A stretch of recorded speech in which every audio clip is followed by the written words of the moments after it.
Hello everybody, and welcome back to my channel. My name is Serrated Cucumber, and as of the 11th of March 2021, we finally have news. Just under a year and a half after the release of the final episode of Life is Strange 2, the official Square Enix account today has just tweeted this. So, a quick breakdown. This seems to be an advertisement for a Square Enix Direct event. If you're unfamiliar with what a Direct event is, they are typically events that run trailers in quick succession for upcoming games, with sometimes very short developer commentaries and sometimes in-game footage of said games. We actually know that this is 40 minutes in length exactly, so while shorter than some of the other events that Life is Strange has been at in the past, it's sure to pack quite a bit of content. This is the world premiere of a new, unreleased Life is Strange title which seems to headline this event. Now, what does this mean for the future of Life is Strange? Well, first and foremost, we know that this isn't any kind of spin-off or any remaster. We know this because the marketing has indicated that there will be a new setting, a new cast of characters, and a new story. It seems that we will not be making any trips back to Arcadia Bay anytime soon, and that the Wolf Brothers will be left behind for a little while longer. This will be a new protagonist with a whole host of new issues and powers. Now that's an interesting thing to note. The power will likely be different this time. We've had time travel, we've had telekinesis, but what is next for the Life is Strange series?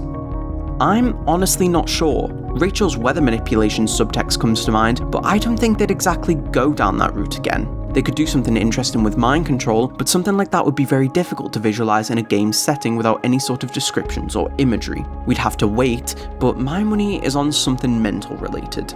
The world premieres for Life is Strange events in the past have included things like the Xbox world premieres, during which the first trailer for Before the Storm was announced in 2017. Now this premiered at an Xbox event. This is very interesting because this is the first time in the series' history that the game has launched at an event that is not piggybacking off the back of any other major publisher or console. This is the first time that Square Enix has done it completely themselves, not at Gamescom, not at any Microsoft events, and I think that shows quite confidence in the IP. So perhaps there'll be a greater marketing budget this time if Square Enix is more centered towards doing it themselves. I'm pretty sure Life is Strange 2 Episode 4's trailer also had a feature at Gamescom in 2019, as well as Captain Spirit in June of 2018. So, what does this mean for what we'll see? The chances are, given the nature of the event, we will see an announcement trailer for Life is Strange 3, which in the past has shown off the major characters, a starting point for the plot, and some amazing music. We will also likely see some of these developer commentaries and things like that on the game. Perhaps we'll have some interviews days after, or perhaps some of the writers, given the story-based nature of the game, will come on to talk a little bit about the starting plot and probably most of all the characters. Now don't forget, when Life is Strange 2 first released, we had a little bit of the Seattle segment which was released on YouTube afterwards, as well as the somewhat basic character profiles for Sean and Daniel, so it's worth bearing in mind. Also released, whether intentionally or not, was this image. Now this seems to be a press image for Square Enix written in French.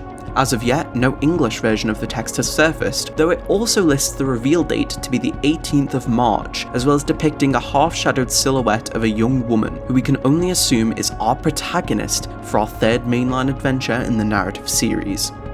She seems to be wearing skinny jeans, a pair of boots, and going for the full Tyler Ronan style with layering a denim jacket on top of a hoodie. One of her hands is in front of her and she seems to be doing something from behind. I'd argue she's either checking a phone or smoking. Knowing Don't Nod and their romanticization of smokers, it's probably the latter. Nothing about this girl seems clear yet, but I will imagine that will all change in 7 days' time when her appearance is fully revealed in the trailer.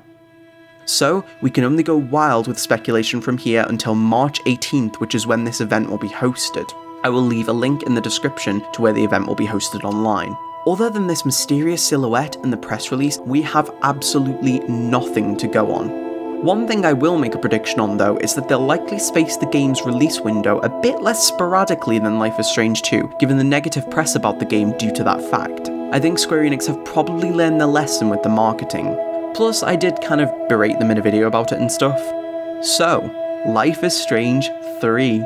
I am so excited, but there's not that much to talk about. This is just a quick video to let you know that I'm indeed alive, excited, and I would be thrilled to produce more content for the future of this franchise. What are your predictions for Life is Strange 3? Let me know in the comments below and I'll get back to you if I can overcome my immense excitement. Be sure to give the video a like if you enjoyed, although I'm not sure what there is to enjoy because we literally only have one screenshot to go off, but go nuts. And subscribe if you would like to see more Life is Strange videos from me. As always, remember to keep your cucumbers serrated and have a nice day. Bye!